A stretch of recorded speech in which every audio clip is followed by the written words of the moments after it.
Hello friends, welcome to Jiya Khan best education. आज हम करेंगे साइंस में आपके टर्म टू जितने चैप्टर्स आज उन सब चैप्टर्स की आज हम अच्छे से प्रैक्टिस करेंगे, रिवीजन करेंगे। और आज की वीडियो में हम उस चैप्टर के एमसीक्यूज प्लस में एसर्शनिज्म वाले क्वेश्चंस करेंगे कि इस बेस क्वेश्चन जितने भी हैं और हम उन सभी क्वेश्चंस का हम अच्छे से डिस्कस करेंगे। प्लस में आपको जो कॉन्सेप्ट है वो अच्छे से क्लियर हो जाएगा। तो चलिए आज शुरू करते हैं। आज की वीडियो को आप बिल्कुल भी स्किप मत कीजिएगा क्योंकि आज की वीडियो में हम सारे इंपॉर्टेंट क्वेश्चन ही करेंगे। तो ये क्वेश्चन जो है वो उस सवाल बुक के क्वेश्चन है, तो इसलिए आप इन क्वेश्चन को अच्छे तरीके से कीजिएगा। और देखिए क्वेश्चन नंबर 1 है, which isotopes is used of treatment of cancer. तो बेसिकली आइसोटोप्स का मतलब क्या होता है? आइसोटोप्स वो होता है जिसमें एटॉमिक नंबर सेम होते हैं और मास नंबर डिफरेंट होते हैं। आइसो का मतलब होता है सेम। तो इसमें आइसो यानी कि same atomic number but different mass number, isotope उन्हें कहते हैं। और जो कैंसर के ट्रीटमेंट में कोबाल्ट-16 यूज़ किया जाता है। देखिए which isotope is used of treatment of cancer, जिसका आंसर है कोबाल्ट-16 जो है ट्रीटमेंट कैंसर के ट्रीटमेंट में यूज़ किया जाता है। Question number 2, the particle contains 11 protons and 10 electrons, right down its symbol और नेम ऑफ द एलिमेंट। एक पार्टिकल जिसमें 11 प्रोटॉन्स हैं और 10 इलेक्ट्रॉन हैं, तो हमें इसका सिंबल और उसका उस एलिमेंट का नेम लिखना है। तो इसका आंसर है it's symbol is Na, it's element is sodium. तो इस टाइप के क्वेश्चन हमेशा आपके पेपर में पूछ ले आते हैं, ये देखने के लिए कि आपका कॉन्सेप्ट कितना क्लियर है। तो देखिए इसमें 11 प्रोटॉन्स और 10 इलेक्ट्रॉन्स हैं। तो और जो ये कौन सा एलिमेंट हो गया, ये सोडियम एटम हो गया, सोडियम एलिमेंट या फिर एटम हो गया। और इसका सिंबल जो होता है वो Na होता है। आपको सभी एलिमेंट के सिंबल याद होने चाहिए। Question number 3, the electronic distribution in an aluminium atom is. तो ये क्वेश्चन भी बहुत मोस्ट इंपॉर्टेंट है। आपसे किसी भी कोई भी एटम पूछ लिया जाएगा और उससे कहेगा कि इलेक्ट्रॉनिक डिस्ट्रीब्यूशन या फिर इलेक्ट्रॉनिक कन्फिगरेशन आपको इस एटम का लिखना है। तो इसका आंसर है 2,8,3। 2 क्या है? के शेल में 2 इलेक्ट्रॉन्स प्रेजेंट है, एल शेल में 8 इलेक्ट्रॉन प्रेजेंट है और एम शेल में 3 इलेक्ट्रॉन्स प्रेजेंट है। तो ये एल्यूमिनियम एटम की इलेक्ट्रॉन डिस्ट्रीब्यूशन है, इलेक्ट्रॉनिक कन्फिगरेशन है। एल्यूमिनियम एटम्स के एटॉमिक नंबर कितना होता है? 13 होता है। नेक्स्ट क्वेश्चन नंबर 4 है, which of you can make you ill if you come in contact with an infected person. आप किसी भी इन्फेक्टेड पर्सन के कॉन्टैक्ट में आते हैं तो आपको कैसे डिजीज़ होती है, मतलब किस चीज़ से आपको डिजीज़ होती है। तो इसका आंसर है स्नीजिंग। बाय स्नीजिंग हमें डिजीज़ होती है। अगर हम किसी भी इन्फेक्टेड पर्सन के पास बैठे हैं या फिर उसके साथ हैं तो इन्फेक्टेड पर्सन जब स्नीज करेगा यानी कि जब छींकेगा तो उससे जो उसके बाद जो हेल्दी पर्सन बैठा है तो वो भी इन्फेक्ट हो जाएगा और उसी डिजीज़ से होगा जो डिजीज़ इन्फेक्टेड पर्सन को है। तो इसी तरीके से जो हेल्दी पर्सन है वो इल हो जाता है, बीमार हो जाता है। नेक्स्ट क्वेश्चन नंबर 5 है, the atmosphere is held to the earth by. इसका आंसर है ग्रेविटी। जो एटमोसफेयर है वो अर्थ को अपनी तरफ हेल्ड करता है, अपनी तरफ रोकता है, पकड़ता है, उस किसके थ्रू? ग्रेविटी के थ्रू करता है एटमोसफेयर। क्वेश्चन नंबर 6 है, in case of negative work the angle between force and displacement is. तो नेगेटिव वर्क क्या होता है? जब फोर्स और डिस्प्लेसमेंट दोनों अपोजिट डायरेक्शन में लग रहे होते हैं तो हम उसे बोलते हैं नेगेटिव वर्क या फिर नेगेटिव वर्क। नेक्स्ट वीडियो में आपको मैं पॉजिटिव वर्क, नेगेटिव वर्क और जीरो वर्क के डेरिवेशन करके दिखाऊंगी और आपको ये बताऊंगी कि आखिर ये तीनों क्या होते हैं। तो इसमें अभी ये देख लेते हैं कि नेगेटिव वर्क में जो फोर्स और डिस्प्लेसमेंट के बीच में कौन सा एंगल होता है। तो इसका आंसर 180 डिग्री एंगल बनता है। Question number 7, atoms are made up of. Atoms किससे बना होता है? इलेक्ट्रॉन से, प्रोटॉन एंड न्यूट्रॉन से। तो इसका answer electron, proton and neutron. तो इन्हीं तीनों पार्टिकल्स को हम सब एटमिक पार्टिकल्स भी बोलते हैं, सब atomic particles of an atom. Question number 8 है, who amended Rutherford shortcomings. Rutherford के बाद कौन आए? तो इसका आंसर नील बोर, जिनका उन्होंने एक एटम का मॉडल दिया जो कि उनका जो मॉडल है वो बहुत अच्छा बताया जाता है सभी मॉडल्स में। उन्हें बिल्कुल अच्छे से क्वालिफाई करा कि आखिर एटम की क्या है, हम उसको कैसे इलेक्ट्रॉन्स को बांटते हैं। तो इनका जो मॉडल था वो बहुत ही अच्छा था। क्वेश्चन नंबर 9 है, the number of electron that K shell and L shell can accommodate. मतलब कि किसी एटम के अंदर जो नंबर ऑफ इलेक्ट्रॉन्स है वो किस तरीके से डिस्ट्रीब्यूट किए जाते हैं। देखिए के शेल यानी कि जो फर्स्ट शेल है उसमें 2 इलेक्ट्रॉन्स होते हैं और एल शेल जो उसकी नेक्स्ट शेल होती है उसमें 8 इलेक्ट्रॉन्स होते हैं। तो किसी भी एटम के अंदर जब उसके फर्स्ट शेल यानी के शेल में 2 इलेक्ट्रॉन्स होंगे और लास्ट शेल यानी कि एल शेल में 8 इलेक्ट्रॉन होंगे तभी कोई भी एटम जाके स्टेबल होगा। तो दिस इज़ वेरी इंपॉर्टेंट और इसी को हम ऑक्टेट रूल भी बोलते हैं कि फर्स्ट शेल में 2 इलेक्ट्रॉन्स होंगे और एल शेल में यानी कि लास्ट शेल में 8 इलेक्ट्रॉन होंगे। तो इसी को हम ऑक्टेट रूल भी बोलते हैं। तो इस चैप्टर के जो चैप्टर नंबर 4 के कीवर्ड्स वीडियो मैंने लाई थी मैं आपके लिए, वो वीडियो बहुत ही ज़्यादा मोस्ट इंपॉर्टेंट वीडियो है। उस वीडियो की जो लिंक है वो डिस्क्रिप्शन में मैंने दे दी है, अब उस वीडियो को जरूर देखिएगा क्योंकि उस वीडियो में इस चैप्टर के जितने भी कीवर्ड्स हैं जैसे ऑक्टेट रूल क्या होता है, वैलेंस इलेक्ट्रॉन न्यूट्रॉन्स क्या होता है, वैलेंसी क्या होता है, ये सारे जो वर्ड्स हैं मैंने आपको अच्छे से कराए हैं। तो इस वीडियो जरूर देखिएगा क्योंकि वो वीडियो बहुत ज़्यादा इंपॉर्टेंट है। नेक्स्ट क्वेश्चन नंबर 10 है, atomic mass is the sum of. Atomic mass क्या होता है, एटॉमिक मास किस चीज़ का सम होता है, तो number of proton and neutron. किसी भी एटम के अंदर जितने प्रोटॉन्स और न्यूट्रॉन होते हैं उन दोनों का सम करने पर हमारा एटॉमिक मास फाइंड पता चल जाता है। क्वेश्चन नंबर 11 है, the mode of transmission of common cold. Common cold कैसे ट्रांसमिट होता है एक पर से दूसरी पर से, इधर थ्रू एयर, एयर से कॉमन कोल्ड स्प्रेड होता है। क्वेश्चन नंबर 12 है, communicable disease the transmit from person to person is. Communicable disease क्या होता है, कम्युनिकेबल डिजीज को हम इन्फेक्शियस डिजीज भी बोलते हैं, जो एक पर्सन दूसरे पर्सन की तरफ ट्रांसमिट होते हैं या फिर ट्रांसफ़र होते हैं। इन्फेक्शियस डिजीज को हम कम्युनिकेबल डिजीज भी बोलते हैं, जो एक पर्सन दूसरे पर्सन की तरफ ट्रांसमिट होती है। इसका आंसर है कंटेजियस। कंटेजियस का मतलब भी इन्फेक्शियस डिजीज ही होता है। तो मतलब जो वो इसने बोला है communicable disease that transmit from person to person.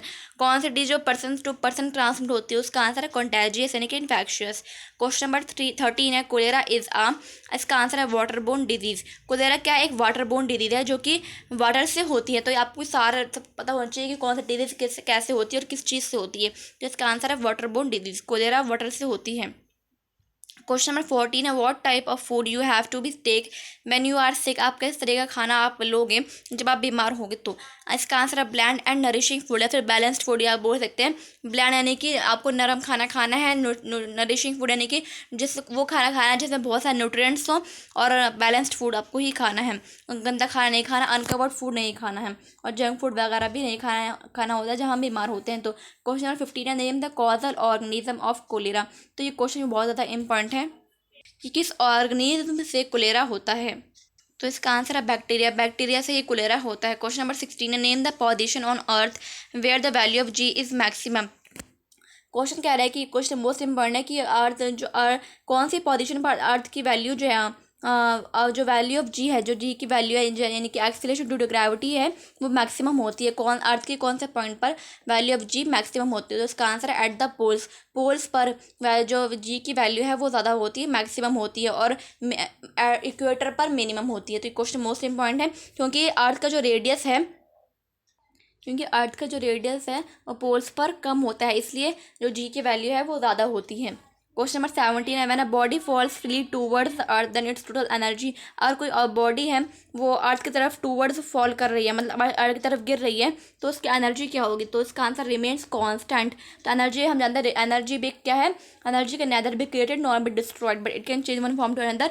Energy भी कांस्टेंट है, और जितना हम बना सकते हैं नहीं तो उसे ख़त्म कर सकते हैं। एनर्जी हमेशा कांस्टेंट रहती है।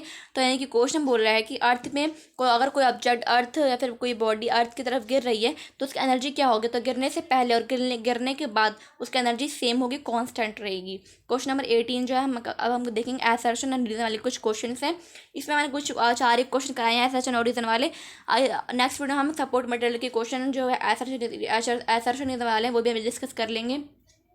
तो क्वेश्चन 1 है, असर्शन देखिए, energy possessed bye a rolling stone is kinetic energy. Energy जब पोसेस करती किसी कोई स्टोन है यानी कि पत्थर है जो रोल कर रहा है, घूम रहा है, तो मूव कर रहा है तो किस में होगा, काइनेटिक एनर्जी में होगा। मोशन कर रहा है तो काइनेटिक एनर्जी में होगा। तो असर्शन जो है वो ट्रू है।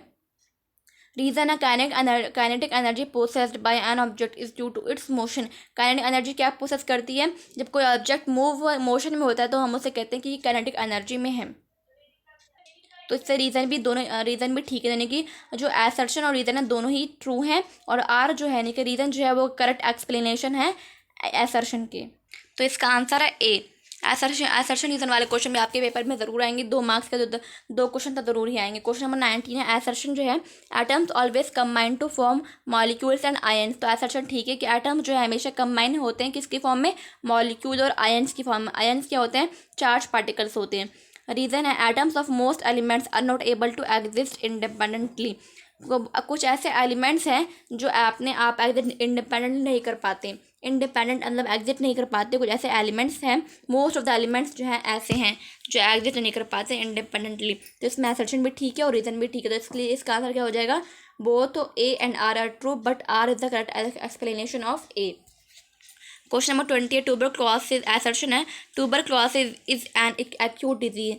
तो ये जो असर्शन है वो फॉल्स है, क्योंकि ट्यूबरक्लोसिस जो है, टीबी जो है वो क्रोनिक डिजीज होता है। क्रोनिक डिजीज यानी कि long period of time, long duration of time के लिए होता है क्रोनिक डिजीज, मतलब कुछ लंबे समय तक के लिए होता है, उसे हम क्रोनिक डिजीज बोलते हैं। और रीजन है disease that last for a short period of time is called acute disease. तो एकदम सही है कि एक्यूट डिजीज कौन सी डिजीज होती हैं, जो शॉर्ट ड्यूरेशन ऑफ टाइम के लिए होती है, कुछ थोड़े से समय के लिए ही, थोड़े से पीरियड के लिए ही होते हैं।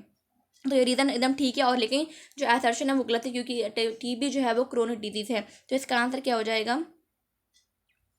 ए is false but R is true. इसका ऑप्शन नंबर डी जो है वो करेक्ट हो जाएगा। नेक्स्ट क्वेश्चन नंबर 21 का असर्शन है valency of an fluorine is 1। Fluorine atom जो है उसकी वैलेंसी कितनी है? 1 है।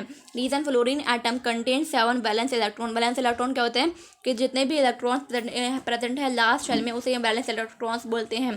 तो ये जो मैं आपको कीवर्ड्स, इस चैप्टर के कीवर्ड्स वाली वीडियो में समझा दिया है कि वैलेंस इलेक्ट्रॉन्स, वैलेंसी, ये सारे क्या होते हैं, लास्ट शेल, ये मैंने आपको सब कुछ अच्छे से क्लियर कर दिया है। उस वीडियो का लिंक डिस्क्रिप्शन में ज़रूर देखिए, वो जी बहुत ज़्यादा इंपॉर्टेंट है। तो इस क्वेश्चन में असर्शन में ठीक है कि फ्लोरीन की, जो फ्लोरीन एटम जो है उसकी वैलेंसी कितनी होती है? 1 होती है। और रीज़न क्या है? क्योंकि फ्लोरीन एटम के लास्ट शेल में के वैलेंस इलेक्ट्रॉन यानी कि लास्ट शेल में 7 इलेक्ट्रॉन्स प्रेजेंट होते हैं। तो इसका असर्शन और रीज़न दोनों ही ठीक है। तो both A and R are true and R is correct explanation of A. Question number 22 है assertion AIDS is a syndrome but and not a disease. Syndrome यानी कि एड्स जो है एक लक्षण है, एक डिजीज नहीं है। तो असर्शन जो है वो एकदम ठीक है। रीज़न है AIDS affects many parts of the body. हाँ, रीज़न भी ठीक है कि एड्स जो है वो हमारे बॉडी के बहुत सारे पार्ट्स को इफेक्ट करता है। तो ये भी ठीक है। तो इसका आंसर क्या हो जाएगा? A. Both A and R are true and R is correct explanation of A. तो आज की वीडियो हमारी कंप्लीट होती है। और आपको आई होप आपको मेरी वीडियो अच्छी लगी और आपको सारे क्वेश्चन अच्छे से क्लियर हुए होंगे। अगर आपको वीडियो अच्छी लगे तो प्लीज़ मेरी वीडियो लाइक ज़रूर कीजिए और मेरे चैनल को साथ सब्सक्राइब अभी कर लीजिए, क्योंकि मैं आपके लिए हमेशा ऐसे इंपॉर्टेंट वीडियोस लाती रहती हूँ आपके और सब्जेक्ट्स के लिए। तो इसलिए मेरे चैनल को सब्सक्राइब अभी कर लीजिए। और आपको कोई भी डाउट है तो आप मुझसे कमेंट सेक्शन में पूछ सकते हैं। और इस चैप्टर जितने भी और चैप्टर नंबर 10 ग्रेविटेशन जितने भी इंपॉर्टेंट क्वेश्चन हैं मैंने आपको सारे क्वेश्चन करा दिए। और प्लस में मैंने उस चैप्टर की जितने भी उस चैप्टर में डेरिवेशन हैं, मास और वेट की मास की और वैल्यू ऑफ जी की, स्मॉल जी कैपिटल जी सबके जितने भी डेरिवेशन है वो मैंने आपको सारे डेरिवेशन करा दिए। आप मेरी वो वाली वीडियो भी आप जाके देख सकते हैं। और आप मेरे चैनल को सब्सक्राइब जरूर कीजिए, क्योंकि मैं आपके लिए हमेशा ऐसे इंपॉर्टेंट वीडियो लाती रहती हूँ। और आप मुझे इंस्टाग्राम में फॉलो कर सकते हैं as Jiya Khan study Mehndi. Thank you for watching my video. मिलते हैं नेक्स्ट वीडियो में।